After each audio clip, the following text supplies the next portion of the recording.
Hello everyone, আসসালামু আলাইকুম। কেমন আছো তোমরা সবাই? আমি আলহামদুলিল্লাহ ভালো আছি। আসলে কিতা হইছে, আমি কয়দিন ধরে মন মতো কথা কইতে পারতাছি না।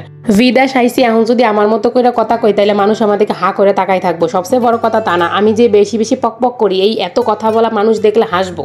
তার উপর এখানে আবার রুলস আছে, জোরে জোরে কথা কওয়া যাইবো না। মানে আমরা যে বাসায় থাকি, এই বাসার পাশের রুমে থাকে হচ্ছে চাইনিজ, ওই পাশেও চাইনিজ, সব চাইনিজ। তারা হচ্ছে কখন ঘরে আয়, কখন ঘরের থেকে যায় আমি সত্যিই জানি না, মানে টেরই পাই না। কি কথা কয় আমি শুনি না। আমার মনে হয় এই পুরো আমার এই বিল্ডিংয়ের মধ্যে মনে হয় আমি আল্লাহ বক বক করি, যতটুকুই করি হে মনে হয় আমি একাই বেশি কথা কই। এই জায়গা তো মনে করেন আমি ভদ্র হয়ে থাই। যদি আমার মতো এরকম করে শুরু করি তাইলে তো মনে করেন এরা কানা ফলায় যে কে আইছে। এখানে হাজারো রুলস। রাত 9টার পরে কথা বলা যাইব না, কোনো শব্দ করা যাইব না, মানে জোরে কোনো আওয়াজ করা যাইব না, কথা কওয়া যাইব না, এটা ভুল। কথা কওয়া যাইব, তুমি তোমার লিমিটে কথা বলো, ঘরের মধ্যে কথা বলো, আস্তে কথা বলো, কিন্তু জোরে কোনো সাউন্ড করা যাইব না। এত কিছু মাইনা আমরা বাঙালি চলতারি, কিন্তু কিছু করার নেই। আইয়া পড়ছি বিদেশ, কিছু করার নেই, মানতে তো হইবই। যাই হোক, আজকে ছিল হচ্ছে 14 তারিখ। এই ভিডিওটা হয়তো দিতে দিতে লেট হয়ে যাচ্ছে, বাট এটা হচ্ছে 14 তারিখের ভিডিও ছিল। বাঙালি তো বাঙালি। 14 তারিখ হচ্ছে পহেলা বৈশাখ, সবাই তো জানেন। তো আমাদের বাংলাদেশে তো 14 তারিখ পহেলা বৈশাখ সবাই পালন করতেছে। সকালে ঘুম থেকে উঠে দেখি যে স্টোরি ভরে গেছে, আমার আপুরা বোনেরা এরা সেরা সবাই ঘুরতে গেছে, স্টোরি দিছে শাড়ি পরে। দেখা তো আমার মাথা নষ্ট হয়ে গেছে। আমার তো শাড়ি তেলে পড়তে হইব, আমারও ঘুরতে যাইতে হইব। ঘুরতে যাওয়ার প্ল্যান তো এই দিন আগে থেকেই ছিল, কিন্তু আসলে শাড়ি পরে যাওয়ার কোনো প্ল্যান ছিল না। যখন দেখলাম যে আজকে পয়লা বৈশাখ সবাই শাড়ি পরতেছে, তখন আমি ওই শাড়ি পরার সিদ্ধান্ত নিয়ে নিলাম। তো শাড়ি পরে আসলে ঘুরতে চলে গেলাম। এটা হচ্ছে সিঙ্গাপুর মেরিনা বে। যদি সিঙ্গাপুরের কেউ থেকে থাকেন বা সিঙ্গাপুরে কখনো কেউ এসে থাকেন, ভিডিওটা এটা দেখা থাকেন, তাহলে তারা চিনবেন। সিঙ্গাপুরের একটা বিশাল ফেমাস জায়গা। আবার অনেকে এমনিতেও চিনবেন, কারণ অনেকগুলো মুভি এখানে করা হয়েছে। তারপর ধুম 3 না 2, ধুম 2 মনে হয় ছবিটা এখানে শ্যুট করা হয়েছে। তারপর বিভিন্ন অনেক ছবি এখানে শ্যুট করা হয়েছে। তো অনেকে জায়গাগুলো চিনবেন। জায়গাটা সত্যি ভীষণ সুন্দর। পুরোটা আসলে ঘুরে ঘুরে দেখা সম্ভব না। এই যে মেরিনা বে, এটাতে যদি আমি 10 দিনও ঘুরি তাও আমার মনে হয় কমপ্লিট করতে পারবো না। তো আমরা অল্প একটু জায়গায় ঘোরাঘুরি করছি, বাকি হয়তো পরে গিয়ে আবার ঘুরবো। কারণ হচ্ছে একদিনে যদি পুরোটা কভার করতে চাই তাহলে কিচ্ছু হবে না, আর পুরোটা কভার করা কখনো সম্ভবও না। তাই আমি চাইছি যে একটা জায়গা থেকে শুরু করব, আবার পরের দিন যেদিন যাব ওই জায়গাটায় যাবই না, অন্য জায়গায় যাব, যাতে পুরোটা সুন্দর করে ঘুরে দেখতে পারি। এই জন্য ওই জায়গাটাকে ঘুরে আমরা হচ্ছে অনেকটা টাইম ছিলাম। ওখানে গিয়ে লাইভও করছি, জানি না কেউ দেখছে কিনা, অনেকে দেখছে হয়তো।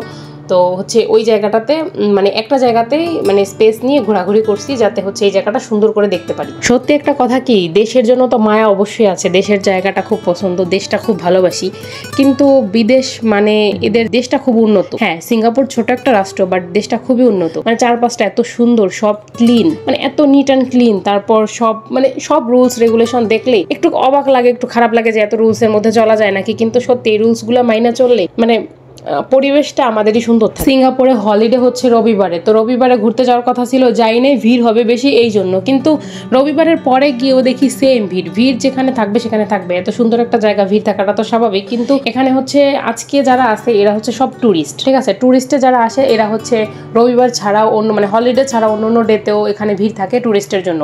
তবে সিঙ্গাপুরিয়ান যারা বা এখানে যারা বাঙালি থাকে, ইন্ডিয়ান থাকে, তামিল থাকে, এরা হচ্ছে বেশিরভাগ রবিবারে যায়। রবিবারে প্রচুর ভিড় থাকে এই জায়গাটাতে। আজকেও ভিড় কম না, তারপরও ভালোই কম, কারণ রবিবার অনুযায়ী খুবটাই কম। তো পরিবেশটা আসলে সত্যি ভীষণ সুন্দর। জায়গাগুলো দেখে সত্যি ভালোই লাগছিল। ওখানে বসেছিলাম কিছুক্ষণ। এই যে নদীর একটা নদী বলবো না কি বলবো, বাংলা ভাষায় আমরা নদী খাল যাই বলি। এখানে অনেকক্ষণ বসেছিলাম, কারণ খুব ভালো লাগছিল এখানে।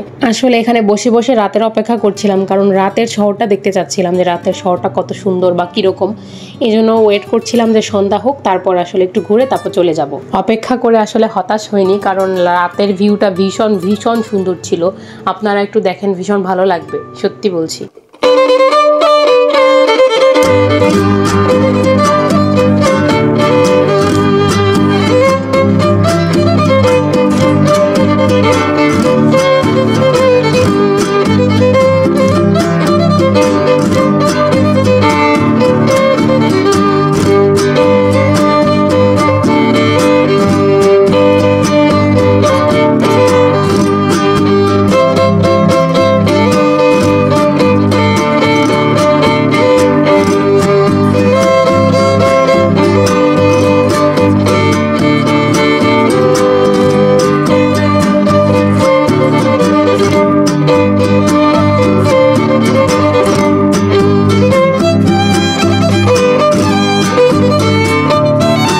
সত্যি বলতে এতগুলো সাদা মানুষের ভিড়ে মানে নিজে অন্যরকম পোশাক, তাদের চলাফেরা ভিন্ন। তো সবার মাঝে নিজে শাড়ি পরে মানে হাঁটাটা আমার নিজের কাছে কেন যেন একটা ভালো লাগছিল। অনেকের হয় না যে এরা এরকম পোশাক পরে আছে, আমি এত লং লং পোশাক পরে আছি, দেখতে কেমন লাগবে, কিন্তু আমার নিজের কাছে একটা ভালো লাগা কাজ করতেছিল যে আমাকে মনে হয় সবার থেকে বেশি সুন্দর লাগতেছে, কারণ ওদের সবার পোশাক সেম আর আমি ভিন্ন, ডিফারেন্ট। আমার দিকে কিন্তু অনেকে তাকায়ও ছিল এটার জন্য, যদিও বিদেশের বাড়িতে কেউ কারো দিকে তাকায় না, মানে ওরা হচ্ছে নিজের মতো চলতে পছন্দ করে, কে কী করলো না করলো ওদের কিচ্ছু যায় আসে না। কিন্তু আমার একটা সময় মনে হয়েছিল যে না, আজকে শাড়ি পরে এসে ভালোই করছি, মানে কেন যেন আমাকে একটু এক্সট্রা অর্ডিনারি কিছু মনে হচ্ছিল যে সবার চলাফেরা, সবার মানে কালচার বা সবার পোশাক সবার থেকে আমি একটু ভিন্ন। তো আমার একটু ভালোই লাগছিল নিজের কাছে, খারাপ লাগছিল না যে ওরা এরকম আমি এরকম, কিন্তু আমার কাছে বরং ভালোই লাগতেছিল যে হয়তো আমাকে সবার থেকে ভালো লাগতেছে, এরকম ফিল হয়েছিল। মানে শুধু শাড়ি পরার কারণে, মানে ফেস, চেহারা, সৌন্দর্য এটা দিয়ে তো কখনোই তাদের সাথে তুলনা করা সম্ভব না, বাট আমার মনে হয়েছিল যে আমার ড্রেস আপে যে আমার ওদের থেকে মনে হয় ভালো লাগতেছে। এখানে একটা সিংহ দেখা যাচ্ছে না দূরে, সিংহের মুখের মধ্যে থেকে একটা পানি পড়তেছে। এই জায়গাটাকে আমি জানি না ঠিক জায়গাটা কি, তবে আমি শুনেছি সিঙ্গাপুরের একটা প্রতীক কোনো কিছুর এইটা, মানে এই সিংহটা আমি অনেক জায়গায় দেখেছি, মানে ওদের অনেক বোর্ডে বা অনেক জায়গায়, আমি ঠিক জানি না এটা কি, জেনে হয়তো বলবো, যাই হোক। তো এই জায়গাটাতে মানে প্রচুর ফেমাস, মানে সিংহের জায়গাটা, ওরা খুব এটাকে মানে, এবং এই জায়গাটা আসলে সুন্দর, মানে এই জায়গাটাতে বেশি ভিড় থাকে, সিংহের কাছে প্রচুর ভিড় থাকে। আমি যখন বিকালে এখানে আসছিলাম তখন লাইভ করতেছিলাম, ওই সময়ের ভিডিও নেই, ওই সময় প্রচুর ভিড় ছিল। এখন তো রাত হয়ে গেছে, এখনও ভিড়, আর রবিবারে গেলে তো নাকি মানে পা ফেলানোর মতো জায়গা থাকে না। এখানে গিয়ে সবাই হাঁ করে ছবি তোলে, তারপর হচ্ছে অনেকে দেখেছি ব্যাগ এরকমভাবে ধরে, মানে ব্যাগের মধ্যে পানি পড়ে এরকম ছবি তোলে, তারপর হাতের মধ্যে ধরে, যেগুলো আসলে আমি করতে পারিনি, শরম লাগতাছিল যে সবাই করতেছে দেখতাছিলাম, কিন্তু আমার আসলে কেমন যেন আনইজি লাগতাছিল যে না, এরা করবো না, কেমন যেন লাগছিল। তার মধ্যে পড়ে গেছি এবার শাড়ি, এমনিতেই শাড়ি পরে এতটা ঘুরছি, হাঁটাহাঁটি করছি, আমি লাস্টে একেবারে সত্যি ক্লান্ত হয়ে গেছি যে বাসায় চলে যাই। তবে জায়গাগুলো এত সুন্দর ছিল, আমার মনে হয়েছিল বাসায় না যাই, যদি এই জায়গার প্রতিটা ভিডিও মানে স্টেপ বাই স্টেপ করি, প্রত্যেকটা ভিডিও দেই, তাহলে মনে করেন যে আমি রেগুলার যদি ভিডিও দেই তাও একটা ভিডিও 10-15-20 মিনিটের দেওয়াই যাবে, ঠিক আছে, এরকম। মানে এই জায়গাটা, এই দেশটা, মানে সব জায়গায় আমার মনে হয় চারপাশটা সত্যি পরিবেশটা সুন্দর, সব জায়গায় সুন্দর। আর আমরা যেখানে বাসা নিয়েছে ওই বাসার সামনেটা আমি একদিন ভিডিও করে দিব, মানে ওই জায়গাটা সবগুলো বাংলো হাউস, এত সুন্দর, মানে আমি কি বলি জানেন ওই জায়গাটাকে, আমি বলে হচ্ছে এটা হচ্ছে সিঙ্গাপুরের গ্রাম, বিদেশের গ্রাম, মানে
আমরা ওখান থেকে রাত হয়ে গেছিলো তাই চলে আসছি, আমাদের কিছু কেনাকাটা ছিল, ওই ভিডিওটা আলাদা করে দিব, না হলে অনেক লম্বা হয়ে যাবে। এখানে হচ্ছে আমরা এমআরটি স্টেশনে যাচ্ছি, মানে এমআরটি হচ্ছে এখানে ট্রেনকে আমরা যাকে ট্রেন বলি বাংলা ভাষায়, তো এখানে হচ্ছে এটাকে এমআরটি বলে, বা ওই যে মেট্রো রেল যেগুলো বাংলাদেশে বর্তমান ওইটা আর কি।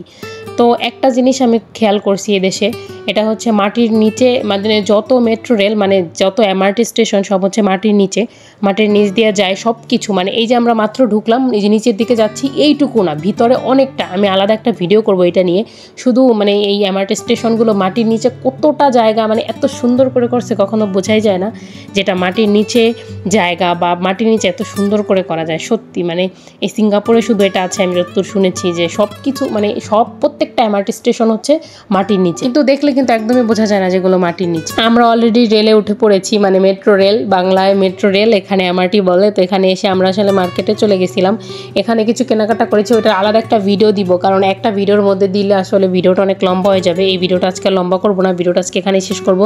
যে ভিডিওটা এতক্ষণ দেখলেন সবাইকে অসংখ্য ধন্যবাদ। আমার পরবর্তী ভিডিও দেখার আমন্ত্রণ জানিয়ে ভিডিওটা আজকে এখানেই শেষ করছি। খোদা হাফেজ, ভালো থাকবেন সবাই।